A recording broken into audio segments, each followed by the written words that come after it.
So, and that's why the Samaritans were in conflict with the Jews at the time of Jesus. They didn't agree on what the Bible was. So these texts provide valuable insights into the religious and cultural context of their time, showing how ancient communities engaged with and interpreted their sacred scriptures, just like us going back and looking at, hey, how did the Catholic Church develop? What were their teachings? What were those scholars? What were the fathers? You've heard me talk about that, right? What did the ancient fathers teach? And what happened? Why was there a split between the Western Church and the Eastern Church? And why the Protestant, why the Reformation movement, why the Protestant movement? Why did all these things occur? Well, some of this stuff goes back and looks at what's going on in the worship of Yahweh. And we've looked at that in that intertestamental period where you have the different parties and groups. So this is nothing new. And what do? We do the same thing, essentially. And I'm saying as human beings, we do the same thing. But we're trying to understand how we got to where we are. And this helps to show that it's a human problem. Questions? Comments? Let's see what we've got here. Many of the sectarian scrolls found in the Qumran caves emphasize spiritual purity and ritual purification through immersion in a ritual bath or mikvah. So I'll just use the word the Essenes. Okay? Ritual baths, purities. When Jesus went to the wedding, John chapter 2, there were how many pots? Was it 6 pots? Holding, what, about 40 gallons of water? They were there for what? Ritual baths. What would they do? They've got excavations of places where these people lived that they would have like a baptistry that we call it. They call it the mikvah, and maybe several times a day they would walk into it, they would go down, they would immerse themselves, they'd come up on the other side. That was for their ritual purity. So baptism was long in the religious understanding of these people before Christ came along. Before John came along, John may have had a good understanding of what they were doing, so that immediately comes into the New Testament. Of course, one baptism, Ephesians chapter 4, in our context. So a quarter of these non-biblical manuscripts are labeled sectarian and are composed of material that seems to reflect the life and philosophy of a specific community. And we talked before about the one leader, is it Onias? Who should have been, there was one leader who probably should have been high priest, was in that line, but because of politics, they wouldn't let him be, that he left and he started some of these groups and whatever. The teacher of righteousness, A lot of these writings are there. The teacher of righteousness. This is how you should live. This is how you should conduct yourself. Of course, for many of them,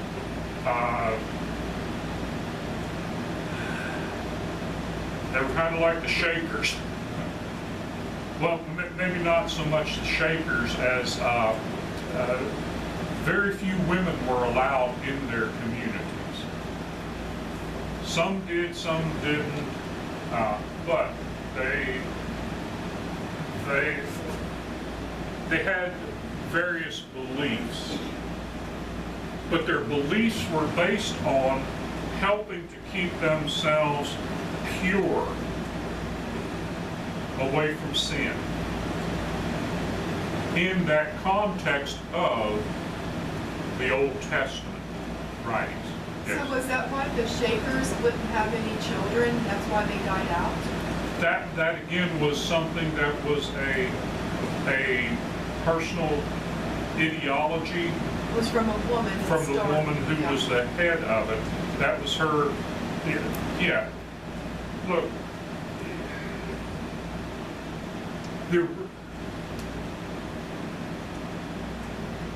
How much sin is involved in sexual relationships?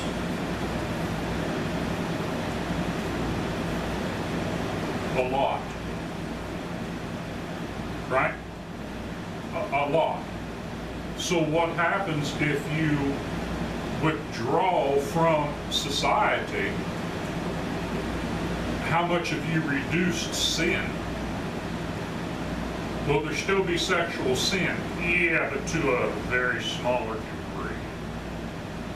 That's the thought, that you just like, okay, what's a leading cause of divorce in the world today?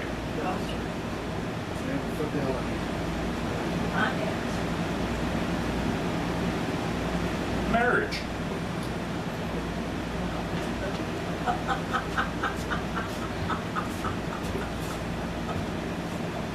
Point made? Point made? Okay, so no marriage, no mixing of male and female, no sexual sin. Is there prescription?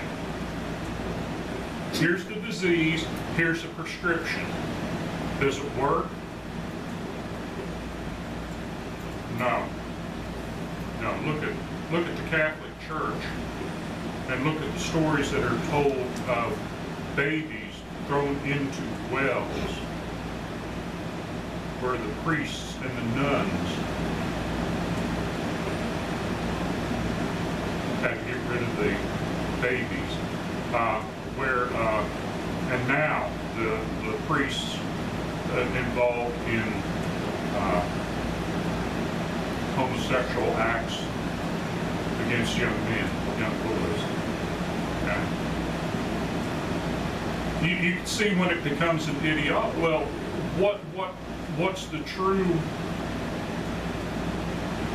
true prescription? And that is a heart that is following God's will. That human sexuality belongs in the framework that God has designed it to be in. And once it's there and the individual makes that choice to live in that, then that is the proper role. Does that make sense? We're not forced to do it. We choose to do it. We choose to live that way. And we don't choose to go off and live separate. Now, do some people maybe have to? I don't know. But I know God wants male and female, and He wants children. But He wants it done in the proper framework. And, you know, the Bible's got some good teaching about marriage.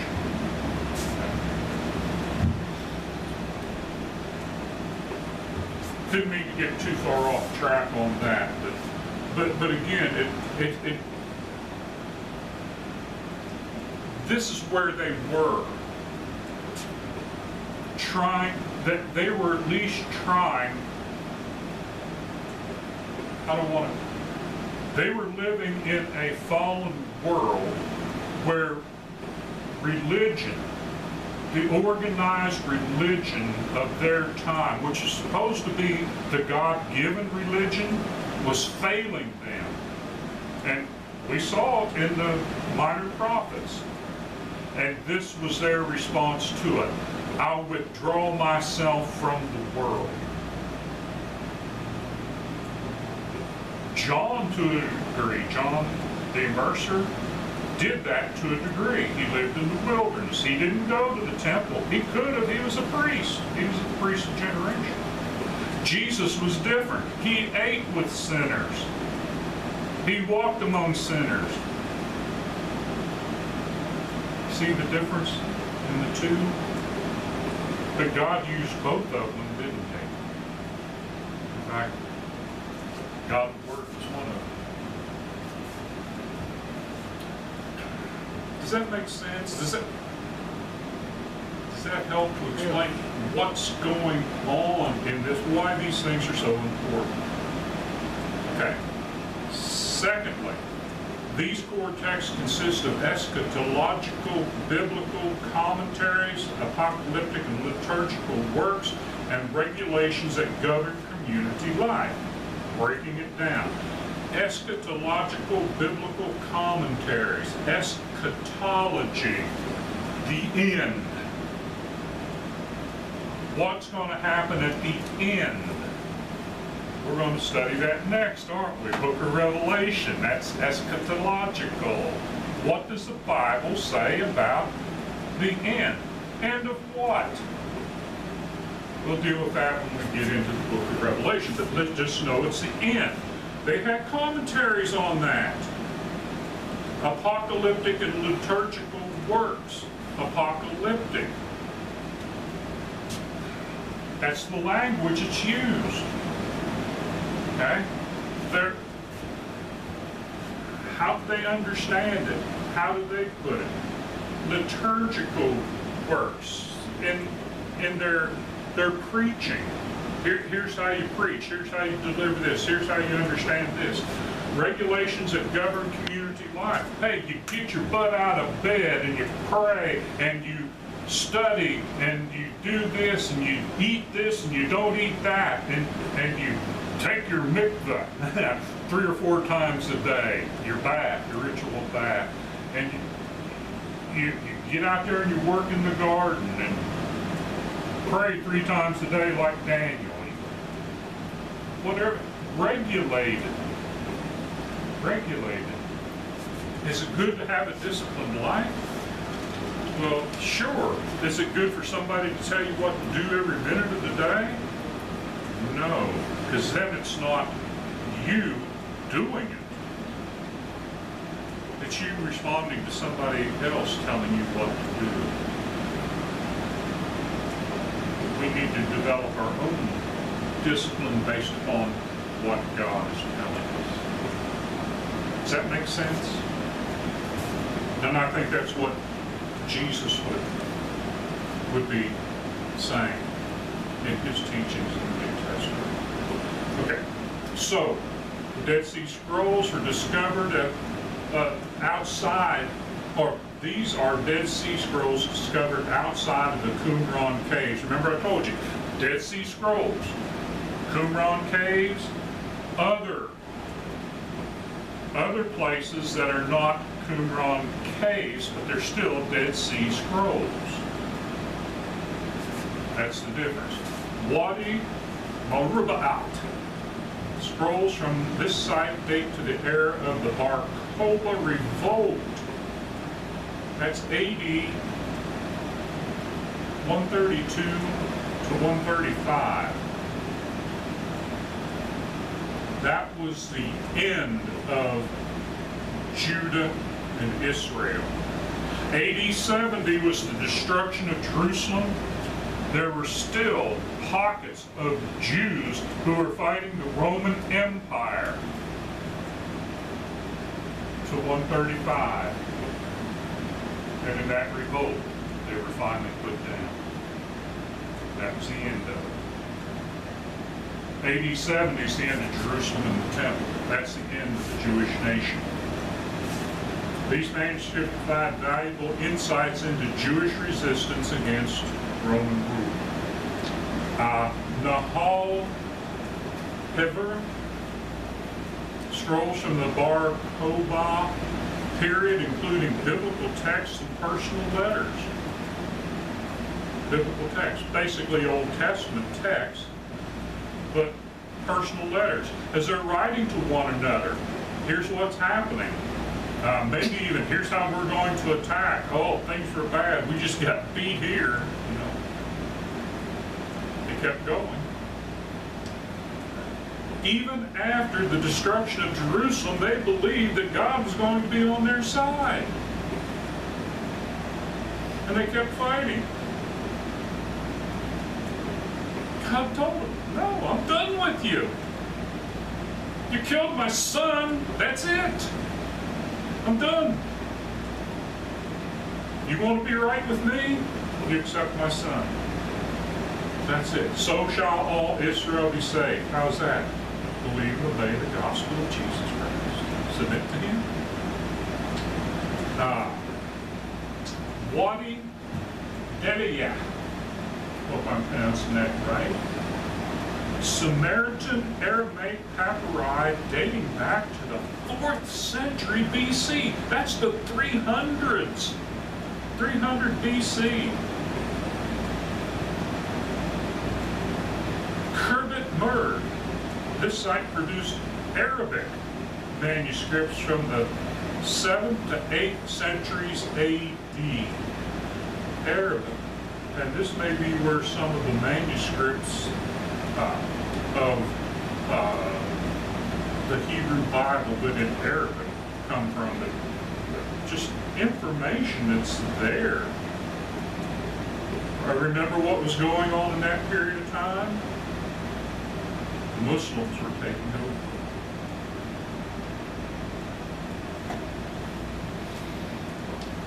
So that was it for the Dead Sea Scrolls.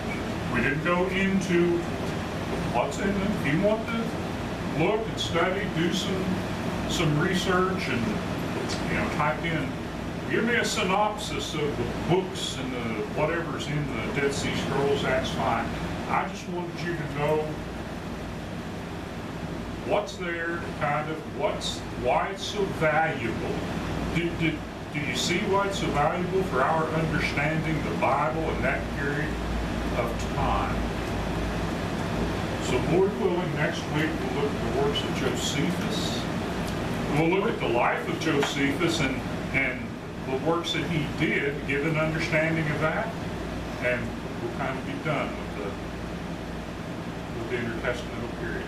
Yes, when the temple was destroyed in AD 70, that was like the world library, wasn't it? The Jews kept records not only of their genealogies, which that's what we refer to mostly when we talk about it, but if they did that, wouldn't you suppose that this sort of thing would be concentrated there, maybe copies or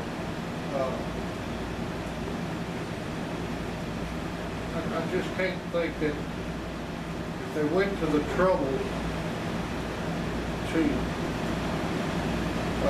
maintain the genealogy that was so important to them, that they would keep up with this sort of stuff too,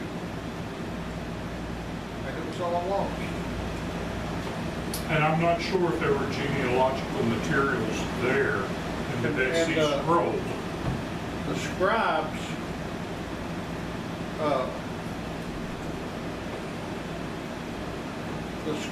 were mostly sponsored by the church. They would have to be just about. I'm thinking out loud. It's rhetorical, very much of it. But to get so much copy over such a large you to have some cohesive,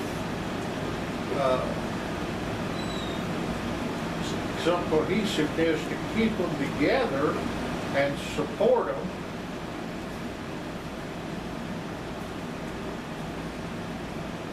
And what else was there besides the church? You know, we studied the kingdoms just rolled from one guy to the next, and get another, he kills off all those, gets a new bunch, kills off all those, etc. There was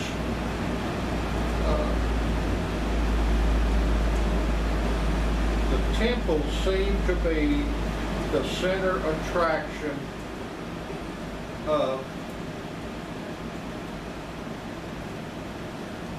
I guess, almost government of the Jews. The Hebrew life. There you go. Hebrew life. And everything that went with it. It was much more than just a genealogical library, is what I'm saying, I think. Yeah. But we have no way of knowing, really. Well, remember, and we studied a little bit from the book of Ezra. Ezra was a priest, but he was also a scribe. Right. So when he came back to the temple, when they'd already rebuilt the temple after the exile, he comes back and he starts writing. He starts the scribal work. The scribes in Judaism were paid for, their life was, their work was paid for by the temple. It was like the Levites and such. So priests and Levites, they were taken care of. That's what the people's tithes went to, was to support that work and other works, good works. When you come up to the time of Jesus' ministry, you still have the scribes and the Pharisees talked about. Scribes were still doing the work there at the temple, making copies of the Hebrew Bible. And they were the scholars. The scribes had to be the scholars. Well, they were smart because in copying those scriptures, they knew what the scriptures said, and people would go to them.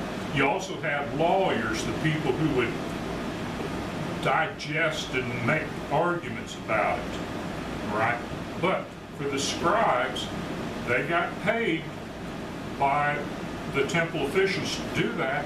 There were others who, and maybe even from them, that they went around, they had inkwells and papyrus, and they had their penknife, and they would go around in the community. They were like notary publics.